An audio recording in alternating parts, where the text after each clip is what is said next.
오늘 우리에게 주시는 하나님의 말씀은 민수기 25장 1절에서 9절까지 말씀입니다. 이 계시의 말씀을 통해서 하나님의 음성 들으시기를 바랍니다. 이스라엘이 시딤이 머물러 있더니 그 백성이 모압 여자들과 음행하기를 시작하니라. 그 여자들이 자기 신들에게 제사할 때에 이스라엘 백성을 청하매 백성이 먹고 그들의 신들에게 절함으로 이스라엘이 바알부올에게 가담한지라. 여호와께서 이스라엘에게 진노하시니라. 여호와께서 모세에게 이르시되 백성의 수령을 잡아 태양을 향하여 여호와 앞에 목매어 달라. 그리하면 여호와의 진노가 이스라엘에게서 떠나리라. 모세가 이스라엘 재판관들에게 이르되 너희는 각각 바알부올에게 가담한 사람들을 죽이라 하니라. 이스라엘 자손의 온 회중이 회막문에서 울 때에 이스라엘 자손 한 사람이 모세와 온 회중의 눈앞에 미디안 한 여인을 데리고 그의 형제에게로 온지라. 제사장 아론의 손자 엘르아살의 아들 비느하스가 보고 회중 가운데에 일어나 손에 창을 들고 그 이스라엘 남자를 따라 그의 막사에 들어가 이스라엘 남자와 그 여인의 배를 꿰뚫어 두 사람을 죽이니 연병이 이스라엘 자손에게서 그쳤더라. 그 연병으로 죽은 자가 24,000명이었더라. 아멘. 다행히 지난 금요일날 오후 5시에 해지가 되었습니다마는 얼마 전에 중앙재해대책본부에서 유독 교회를 턱 집어가지고 행정명령을 내렸습니다. 그 내용은 정규 예배 외에 구역 예배라든지 각종 성경 공부 같은 소모임, 그리고 교회에서 식사하는 것, 그리고 큰 소리로 기도하는 것, 또 큰 소리로 찬양하는 것, 찬양대 연습하는 것까지도 금지를 시켰습니다. 그래서 지난주에 연습을 못해가지고 우리 찬양대가 오늘 서지 못했습니다. 저는 이 기사를 읽으면서 이 중대본에 신학대학 출신이 있나 보다 이런 생각을 했고요. 그게 아니라면 그동안 중대본이 우리 교회를 연구를 참 많이 했구나, 우리 교회의 용어들을 정확하게 알고 있고 또 우리가 어떤 일들을 하고 있는지 다 파악하고 있구나, 그런 생각이 들었습니다. 우리는 하나님 나라의 시민임과 동시에 또 세상 나라의 시민이기 때문에 이 세상 나라의 법과 질서도 잘 지켜야죠. 그래서 우리 교회는 중대본이 요구하는 대로 모든 소모임과 이런 것들을 즉시로 중단을 시키고 예배만 드렸습니다. 우리 어른들뿐만 아니라 교회 학교도 또 우리 청년들도 마찬가지로 모든 소모임을 중단을 했는데, 그때 우리 청년 중에 한 사람이 청년부 담당 목사님에게 달려와가지고 와락 울음을 터뜨리면서 목사님 아무것도 할 수가 없어요 그러더랍니다.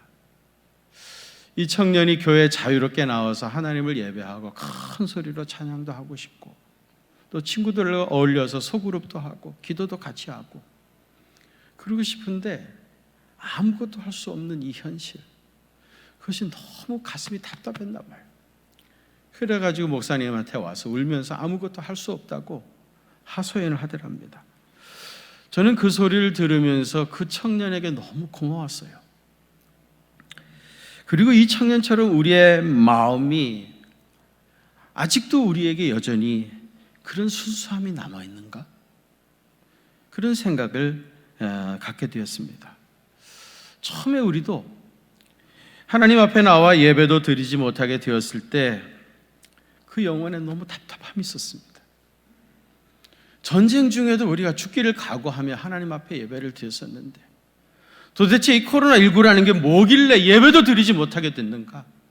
너무 마음이 답답하고 또 범인이 가득 찼었습니다. 그런데 이게 한두 달 그러다 마른 것이 아니고 6개월 이상 이렇게 지속되어지고 보니까 혹시 이제 이것이 자연스럽게 느껴지고 있는 것은 아닙니까? 혹시 이것이 이제 새로운 일상이 되어버린 것은 아닙니까? 우리가 일상이 무너졌다 그런 얘기를 많이 하고 있는데 혹시 이제는 이것이 아예 우리의 일상이 되어버린 것은 아닙니까? 지난 주간 새벽 기도회 때도 제가 말씀을 드렸습니다마는 제가 오래전부터 알고 지내던 형제가 하나 있습니다. 이분은 우리 한국 사람인데 미국 시민권을 가지고 있는 사람이고요. 저 샌프란시스코 밑에 가면 실리콘밸리라고 하는 굉장한 미국의 전자단지가 있습니다. 거기에 필립스 본사에서 인터내셔널 마케팅에서 오랫동안 일을 했던 형제입니다. 이분이 미국에 있으면서 미국에서 되어지고 있는 일들을 늘 현장감을 가지고 소식들을 저에게 전해주고, 또 유럽과 또 우리나라와 일본 출장을 늘 다니기 때문에 그곳에서 있으면서 마치 현장 르포처럼 새로운 소식들, 거기서 느꼈던 이야기들을, 많은 좋은 정보들을 저에게 전달해 주는 아주 좋은 친구입니다. 이분이 지난 7월 15일 날 수요일 날 아침에 제게 이런 내용의 카톡을 보내왔습니다. 제가 조금 전에 힐튼 호텔을 잘 아시는 분과 통화를 했는데 호텔 식당 사업을 모두 접는다고 합니다. 60여 명의 식음료부 직원들이 해고를 당했고 호텔 투숙률이 5% 정도일 테니 어쩔 수 없었던 것 같습니다. 이 호텔 전체적으로는 수백여 명 이상 일자리를 잃을 듯합니다. 어느 중견 호텔 부총 지배인이었던 친구는 지방 소도시에 가서 편의점을 한다고 합니다. 저는 이 글을 읽으면서 코로나19의 여파로 이제 실직 쓰나미가 몰려오고 있는 것 같은 그런 생각이 들었습니다. 우리 교회에서 파송한 평신도 선교사님이죠. 키르기스탄에 파송한 김양현 선교사님한테 지난 금요일 날 오후에 문자가 왔습니다. 제가 너무 놀라고 걱정이 되어가지고 전화를 걸어서 통화도 했습니다마는 김 선교사님이 제게 보내온 문자 그대로 여러분들에게 읽어드리는 것이 더 의미가 있다고 생각해서 소개하겠습니다. 목사님, 이것은 코로나 플러스 악성 폐렴으로 정말 심각합니다. 다수의 교민과 선교사들도 감염이 되어 난리입니다. 병원이 너무 열악해 병원에 가면 더 위험하다는 것을 알기에 모두가 집에서 자가 격리 치료를 하며 근근히 견뎌내는 실정이었는데 결국 어제는 선교사님 한 분이 코로나로 소천하기까지 이르렀습니다. 상황이 이러다 보니 이곳을 탈출하고자 하는 분들이 대다수입니다. 이미 3번의 직항기를 통해 많이 나갔음에도 이곳에 남기로 마음을 정했던 사람들도 점차 마음이 흔들리고 있는 것 같습니다. 그런데 이제는 정작 항공편이 없습니다. 직항기가 뜬다는 소문만 있지 아직 비행기는 마련되지 않았습니다. 참 많이 두렵고 떨립니다. 모든 것이 정지되었습니다. 제가 하던 선교적인 일도 또 경제적인 일도 손 놓은 것이 벌써 2달 가까이 됩니다.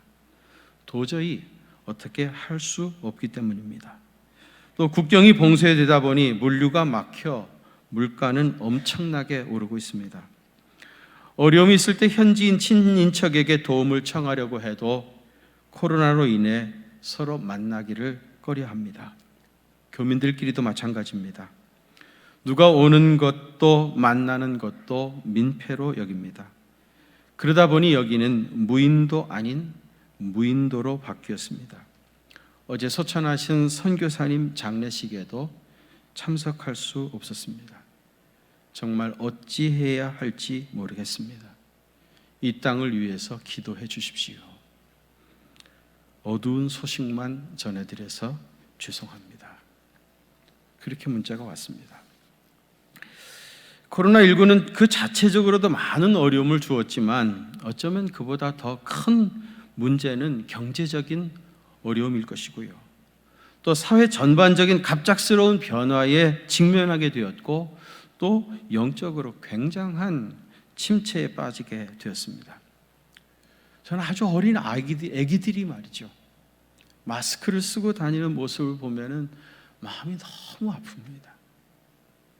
그 어린 것들이 얼마나 답답하겠습니까? 그래서 막 마스크를 벗겠다고 떼쓰는 그런 아이들에게 엄마가 붙잡고 그래도 마스크를 써야 한다고.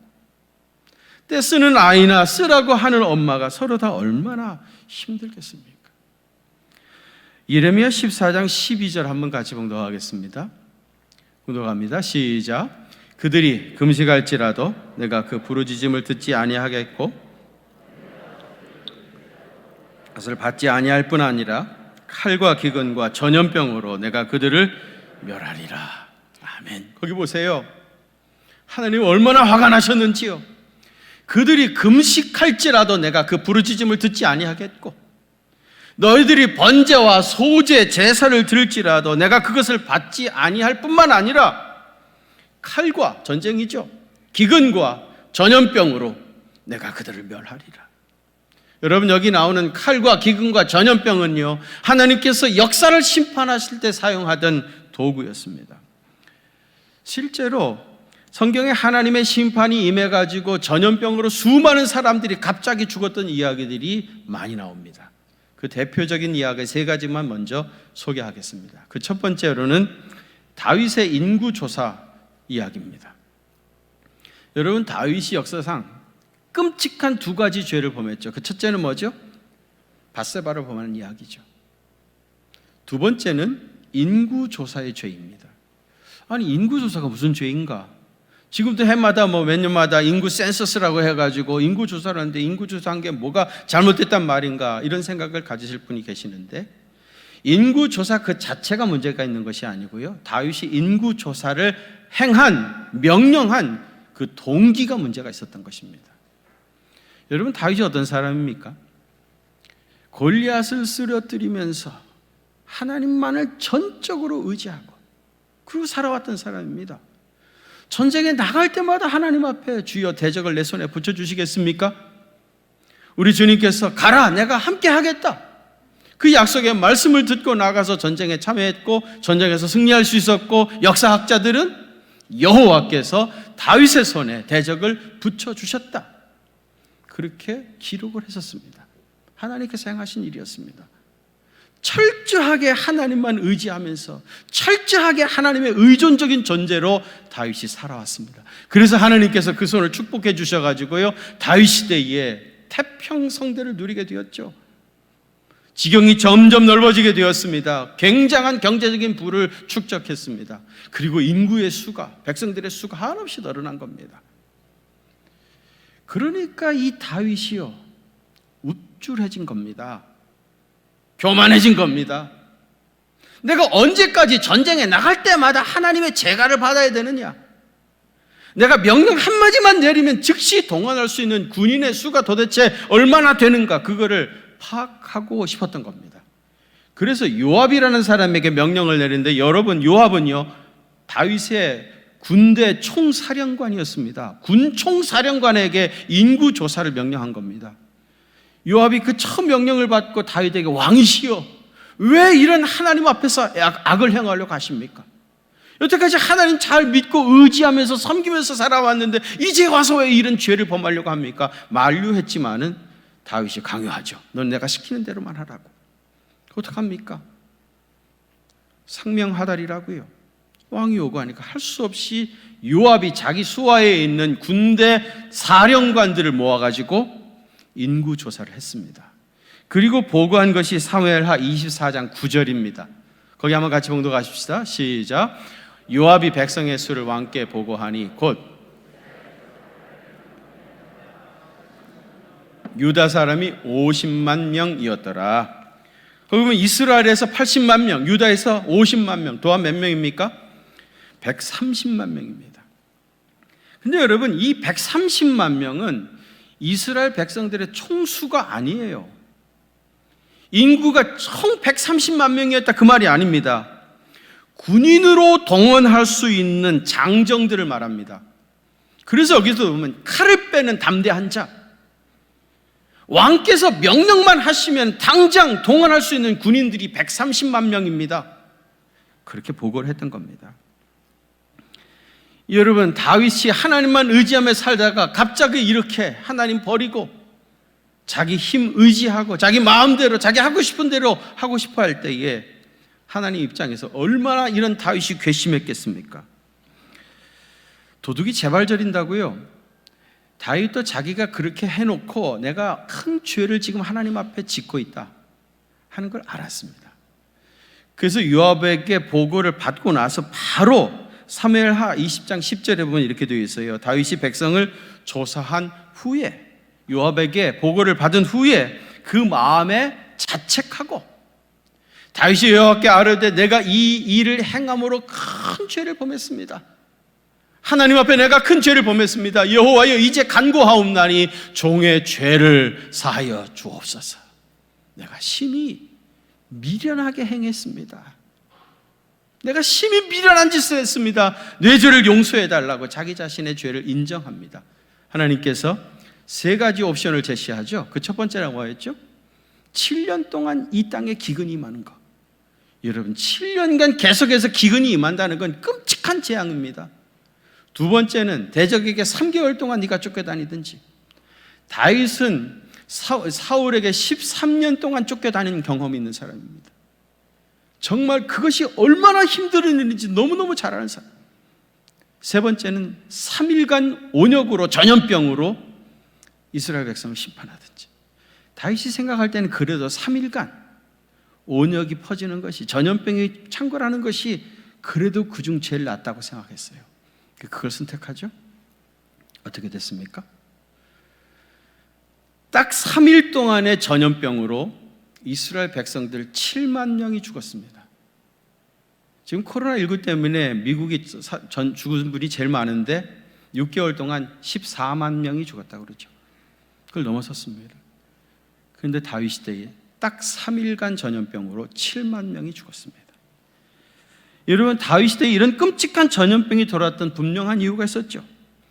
다윗이 하나님과의 관계를 끊고 더 이상 하나님을 의지하거나 하나님께 물어보지 아니하고 자기 마음대로 살겠다고 했던 교만, 그 죄를 하나님께서 물으신 겁니다.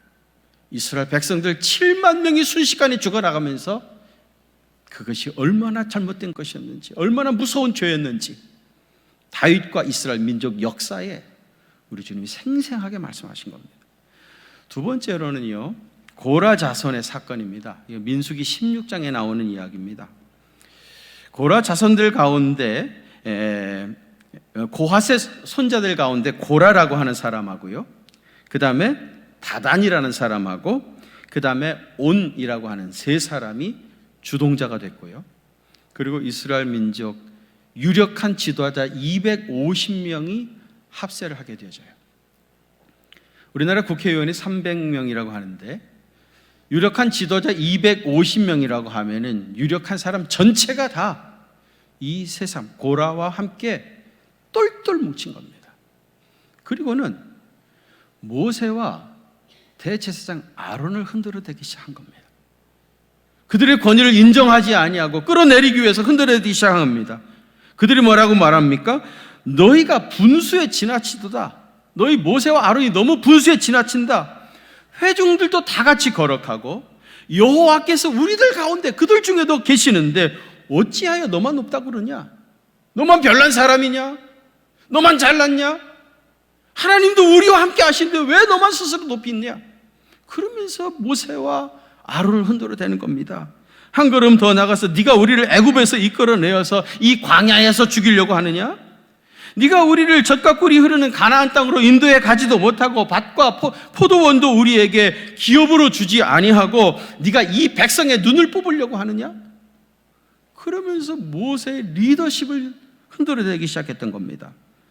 여러분, 모세와 아론을 대적하고 그 리더십에 도전하는 것은 그를 세우신 하나님을 대적하는 것이나 마찬가지 아닙니까?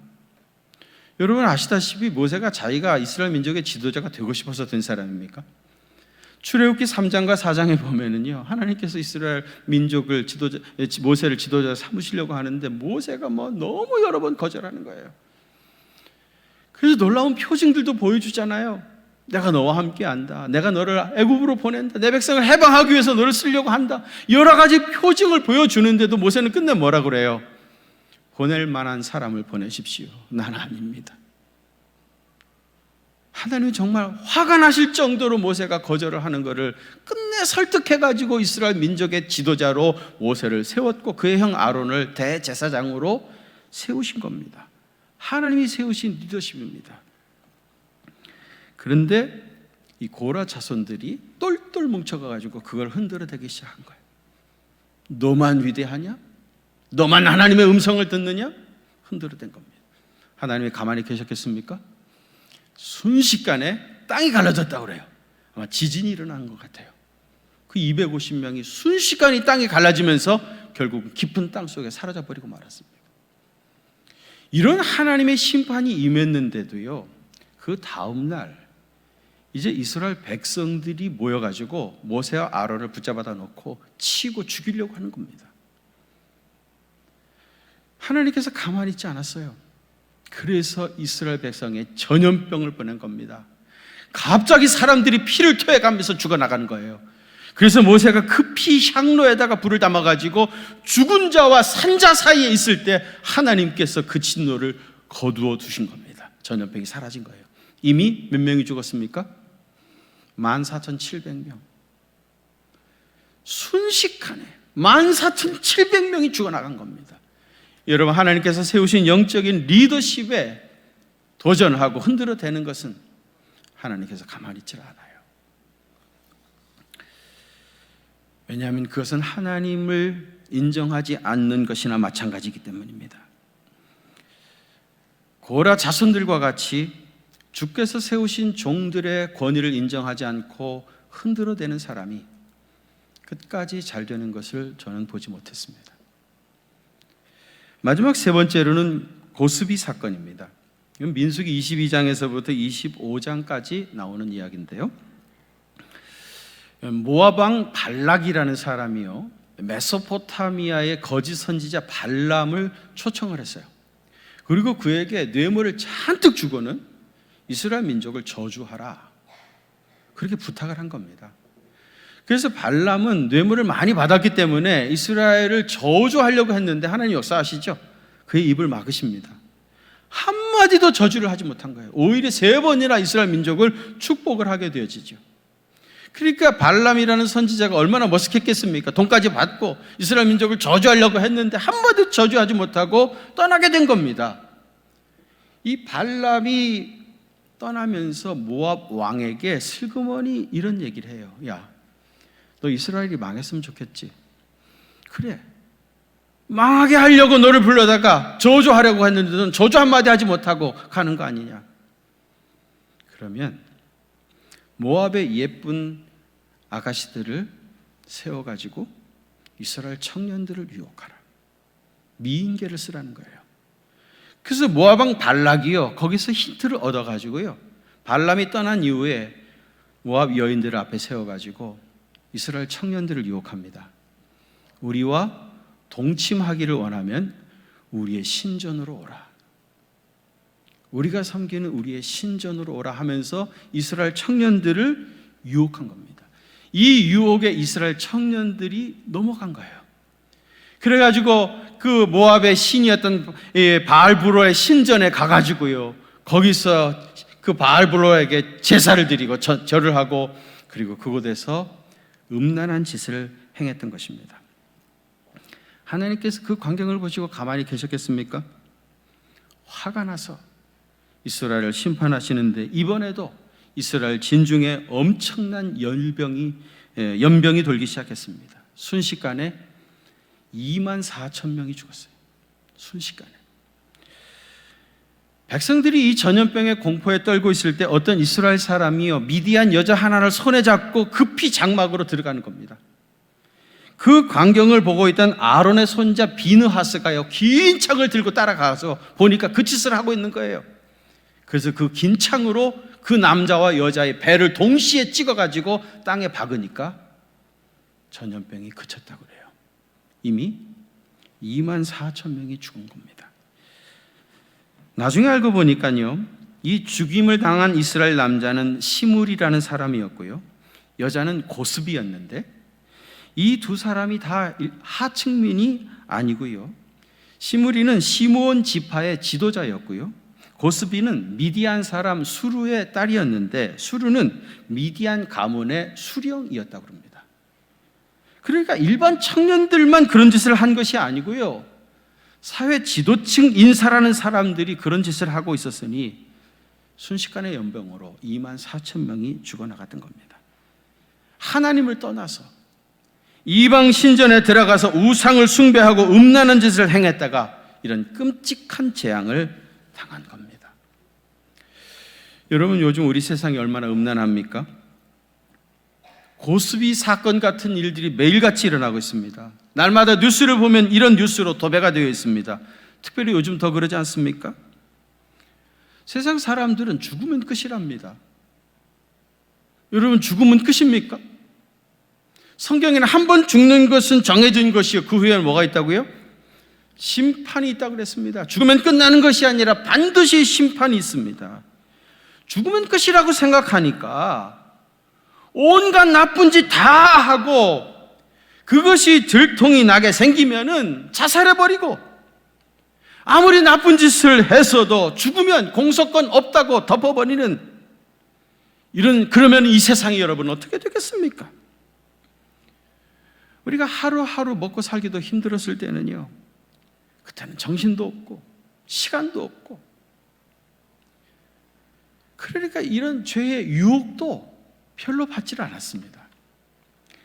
그런데 등 따시고 배부르니까, 살만해지니까 꼭 방울뱀이 말이죠, 피리 소리를 들면 머리를 들고 올라오는 것처럼 이 음란함이라고 하는 것이 고개를 쳐들고 일을 하기 시작하는 거예요. 여러분, 음란의 마지막은 동성연애입니다. 요즘 일반 매스컴에서는 전혀 이슈화를 하지 않고 있는데 일부러 그러는 것 같습니다. 우리 그리스도인들에게는 정말 심각한 문제가 있는 법안이 지금 국회에 상정이 되어 있습니다. 포괄적 차별금지법이죠. 이 포괄법 차별금지법이 전체가 다 잘못된 건 아니고요, 그 중에 독소조항, 절대로 가결되면 안 되는 부분들이 그에 슬그머니 숨어들어 있는데 이 법이 한꺼번에 다 통과가 되어지니까 문제가 되는 거예요. 그래서 우리가 벌써 오래전부터 서명도 받았고, 저 경기도청에 가가지고 우리 교인들이 같이 기도도 하면서 이 독소조항을 제거해 달라 그렇게 요청을 했습니다마는 지금 국회에 그게 포함되어 가지고 상정이 되어 있습니다. 근데 여러분, 이 독소조항의 내용이 정확하게 무엇인지 모르는 사람들이 적잖이 많이 있는 것 같아요. 안창호 씨라고 하는 판사님이 계시는데요, 전에 헌법재판관을 하셨던 분입니다. 이분이 이번에 상정되어진 포괄법 차별금지법에서 문제가 되는 부분들을 아주 쉽게 설명을 해주셨어요. 이 법을 지지하는 사람들은 이런 말을 한대요. 이 법이 통과되면 교회에서 목사님들이 동성애의 죄성을 지적하는 설교를 못하게 된다고 하는데 그거는 가짜 뉴스라는 거예요. 그런데 안창호 법관은요, 전혀 그게 가짜 뉴스가 아니라는 겁니다. 이 법이 통과되면 동성애의 죄성을 지적하는 설교를 하는 것은 차별 행위에 해당이 되어서 고발을 당하게 된다고 했습니다.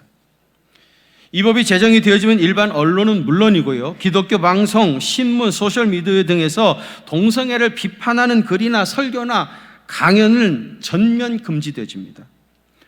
문교부의 인가를 받은 학교는 물론이고요, 미션스쿨, 신학교조차도 동성애를 비판할 수가 없습니다.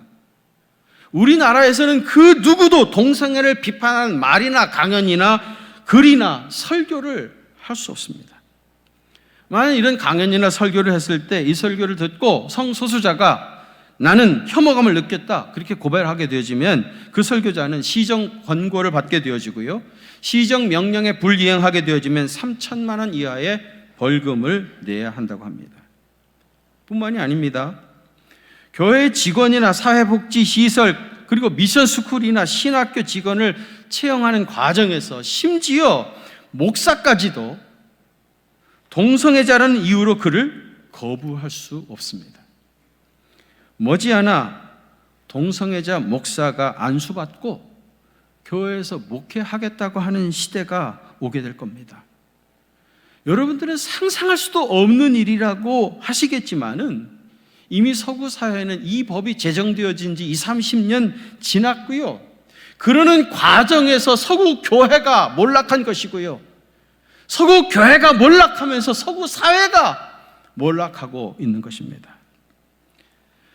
우리나라는 공산주의 국가도 아니고 민주주의 국가인데 모든 사안이라고 하는 것은 찬성하는 사람도 있고 반성하는 사람도 있을, 반대하는 사람도 있을 수 있는 거 아닙니까? 우리에게는 양심의 자유도 있고 또 표현의 자유도 있는데 이 법이 제정되어지면 성소수자의 인격을 보호한다는 명분으로 동성애를 지지하는 발언만 할 수 있고요, 그것의 죄성을 이야기한다거나 그것이 창조의 질서에 위반된다고 하는 말을 하게 되어지면은 이거는 처벌의 대상이 되어지는 겁니다. 이런 악법이 지금 국회에 상정이 되어 있고요, 결정이 되려고, 통과가 되려고 하는 결정적인 순간에 지금 와 있는 겁니다. 우리 그리스도인들이 적극적으로 나서서 이 법을 저지해야 합니다. 그런데 불행하게도 제가 예측하건대 암만 우리 그리스도인들이 거부를 해도 아마 이 법은 통과가 될 겁니다. 우리 그리스도인들은 이 세상에서 사실은 소수입니다. 그리고 우리가 이번에 총 공일게 해가지고 이번에는 이걸 막아냈다, 다행히 막아냈다 하더라도 머지않아 또 올라옵니다. 그리고 또 논쟁이 되겠죠? 그리고 또 올라옵니다. 어느 순간에는 결국은 이 법이 통과하게 될 겁니다. 혹시라도 이 법이 제정이 된다 할지라도 우리는 끝까지 기독교 신앙을 고집해야 하고요, 그러다가 벌금을 내고 붙잡혀가는 한이 있다 할지라도, 또 목회를 더 이상 할 수 없는 상황이 온다 할지라도 순교적인 각오로 이 세상의 조직적인 악과 대항하여 끝까지 써야 합니다. 그리고 이 법이 제정이 되어서 학교에서 우리 아이들을 뭐라고 어떻게 가르치든지 간에 여러분 자녀들은 여러분들이 책임을 져야 합니다. 그거는 정상이 아니라고, 그건 하나님의 창조의 질서에 위반되는 것이라고, 그러다가는 세상이 하나님의 심판을 당하게 되는 것이라고 여러분들 자녀들을 붙잡고 여러분들이 책임 있게 가르쳐야 합니다. 칼과 기근과 전염병은 하나님이 세상을 심판하는 도구라고 했습니다. 왜 하나님이 이렇게 무서운 전염병으로 세상을 심판하셨는지 그 분명한 이유들이 있었습니다. 다윗은 하나님을 떠나서 하나님을 의지하지 않고 스스로 교만해진 것 때문이었고요, 고라 자손은 하나님의 권위를 인정하지 않고 하나님의 세우신 리더십을 흔들어댔기 때문이고요, 고스비 사건 때는 이스라엘 백성들이 하나님을 떠나서 우상을 숭배하고 그 신전에서 음란한 짓을 행하다가 그런 무서운 심판을 받게 된 겁니다. 다윗의 인구조사나 고라 자손의 반론이나 고스비 사건이 내용이 조금씩 다른 것은 사실이지만은 근본적으로는 세 사건 모두 하나님과의 관계를 끊고 하나님을 떠났기 때문인 거예요. 하나님과의 관계를 끊어버리고 하나님을 떠났기 때문에 다윗같이 교만해진 것이고요, 하나님을 떠나버렸기 때문에 하나님이 세우신 권위를 인정하지 않는 것이고요, 하나님 떠나버렸기 때문에 우상 숭배하는 것이고, 그리고 음란한 짓을 행하게 되어지는 겁니다. 핵심은 뭡니까? 하나님을 떠난 거예요. 하나님을 떠난 거. 여러분, 이런 역사들이 우리에게 말하는 건 무엇입니까?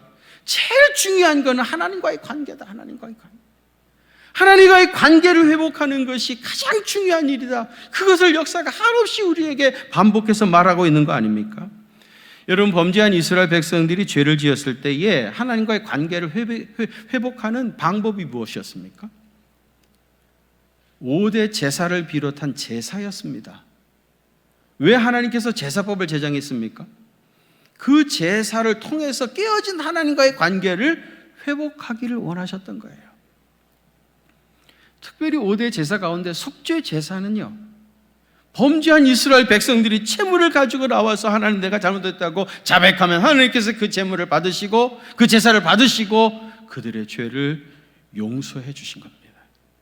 깨어진 하나님과의 관계 때문에 이 모든 악이 일어났는데 깨어진 관계를 회복하는 것은 제사인 겁니다. 제사 제도입니다. 그렇다면 여러분, 오늘 우리가 어떻게 해야 되겠습니까? 우리는 뭘 해야 되겠습니까? 하나님 앞에 나와 예배를 드려야 됩니다. 아까 모세가 죽은 자와 산 자 사이에 향로를 들고 가운데 멈춰 섰더니, 버티고 섰더니 재앙이 그쳤다고 했던 것처럼 우리가 주님 앞에 나와서 향로를 들고 주님 앞에 예배할 때 이 재앙이 물러가게 될 것입니다. 그래서 예배를 회복하는 것이 가장 중요한 일인데, 문제는 목사가 교인들에게 이제 교회 나오셔서 예배 드립시다, 그런 말을 할 수 없는 상황이 되어버렸다는 거예요. 목사가 교인들에게 주의 전에 나와 같이 예배합시다, 예배를 회복하는 것이 우리가 살 길입니다. 깨어진 관계를 회복하려면 주님 앞에 나와 예배 드려야 됩니다. 그 말을 할 수 없는 상황이 되어버린 겁니다, 여러분. 그런 말을 하면요, 반역사적인 인물이랍니다. 반사회적인 행동을 한다는 겁니다. 예배를 회복하는 게 핵심인데 그걸 할 수 없는 상황에 우리가 지금 처해 있는 거예요. 그래서 저는 우리나라나 우리 한국 교회가 가장 심각한 위기에 처해 있다, 그런 생각을 하고 있습니다. 여러분, 구약 성경에 보면요, 하나님께서 이스라엘 백성들을 얼마나 사랑하셨는지요. 늘 범죄하고 실수하고 넘어지는 그 백성들을요, 사랑하는 아들이니까 채찍질을 하고 바로잡아서 데리고 가야 되는데 심판하시면서도 그들을 용서해 주실 구실을 얼마나 애타게 찾고 있는지 몰라요. 아까 말한 대로 제사, 제물이라는 게 도대체 뭡니까, 여러분? 양 한 마리 잡아가지고 이걸 제물로 받으시고 내 죄를 용서해 달라고 그럴 때에, 여러분, 그 제물, 그래 이거라도 받고 내가 용서하겠다, 이건 하나님께서 용서하지 못해서 안달이 나신 거예요. 용서하실 구실을 찾고 있는 것이고, 그것만 가져오면, 최소한 그것만이라도 행한다고 하면 내가 너를 용서하겠다, 그러나 하나님의 애절한 심장이 느껴지지 않습니까, 여러분? 우리 모두가 다 범죄했으니까, 모두가 다 주님의 전에 나와가지고 하나님, 내가 잘못했습니다, 내 죄를 용서해 주십시오, 그렇게 통회하고 자복해야 하는데 주님의 전에 다 같이 나올 수 없는 상황이 되어버렸으니까, 나와서 같이 회개하자고 말할 수도 없는 상황이 되어버렸으니까, 오늘 주님 앞에 나온 우리들이라도, 나라도, 주여 내가 잘못했습니다, 주여 내가 다윗처럼 교만했습니다, 주님 내가 하나님께서 세우신 권위를 인정하지 않았습니다, 주님 내가 얼마나 음란했는지 모릅니다, 주여 나와 우리 교회와 이 민족의 죄를 좀 용서해 주십시오, 주님 내 죄를 용서해 주십시오, 우리 교회의 죄를 용서해 주시고 이 민족의 죄악을 용서해 주십시오. 나 한 사람이라도 이 역사의 이 순간에 주님 앞에 나와 통회하고 자복하고 회개하면 하나님께서 들으시고 이 땅을 고쳐주실 줄로 믿습니다. 역대하 7장 14절 우리 한번 같이 봉독하시겠습니다. 내 이름으로 일컫는 내 백성이 그들의 악한 길에서 떠나 스스로 낮추고 기도하여 내 얼굴을 찾으면 내가 하늘에서 듣고 그들의 죄를 사하고 그들의 땅을 고칠지라. 아멘. 기도하겠습니다.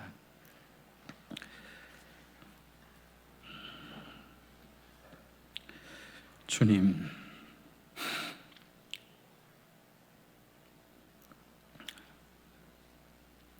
배부르고 등 따지니까 우리가 교만해지기 시작했습니다. 하나님의 권위도 인정할 줄 모르고 얼마나 음란하고 악한 삶을 살아왔는지 모릅니다. 주여,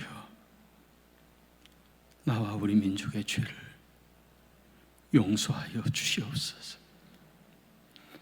주님의 보배로운 피로 용서해 주시옵소서. 우리의 회개의 눈물을 받으시고 이 땅을 회복해 주시옵소서. 아버지, 이 세상에 더 이상 악이 판을 치지 못하게 하시고, 특별히 우리 자녀들이 동성연애가 정상이라고 가르치는 세상에서 살지 아니하도록 우리 주님 역사하여 주시옵소서. 악이 비록 성하여도 진리는 더욱 강하다고 했는데, 주여, 이 말씀이 문자 그대로 우리 한국 역사에 이루어질 수 있도록 은혜를 더해 주시옵소서. 아무리 세상이 음란하고 타락했다 할지라도 끝까지 그 가운데서 순결의 영을 쫓아 살게 하여 주시옵시고, 더럽고 추한 모습은 그 모양이라도 다 버리게 하시고, 우리의 몸을 의의 병기로만 들여서 성령의 아름다운 열매를 맺고 선한 열매를 맺으며 살아가는 귀한 생애 되게 하여 주옵소서. 주님, 우리는 정말 그렇게 살고 싶습니다. 세상에 나가서 이런 마음으로 살고 싶은데, 우리의 살갗에 남아있는 죄악의 속성들이, 그 씨앗이 얼마나 강하게 우리를 유혹하고 있는지 모릅니다.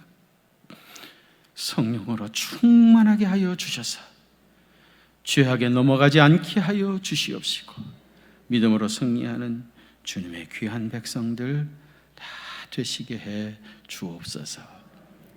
그래서 주님이 주시는 평안함, 주님이 보여주는 풍성한 축복, 그 한량없는 은혜를 누리며 살아가는 귀한 생애 되시도록 주님 은혜 부어 주옵소서. 이제는 만복의 근원이 되시는 우리 주님 예수 그리스도의 그 크신 은혜와 하나님 우리 아버지의 무한하신 사랑하심과 성령님의 위로하심과 교통하심이 우리 경기중앙교회 사랑하는 성도들과 특별히 우리 교회에서 자라는 어린 영혼들의 미래 위에, 또 우리 조국 대한민국과 북녘 땅에 있는 내 사랑하는 동포들과 전 세계에 흩어져 있는 수많은 선교사님들과 그 사역지들 위에 이제로부터 영원토록 함께 계시옵기를 간절히 축원하옵나이다. 아멘.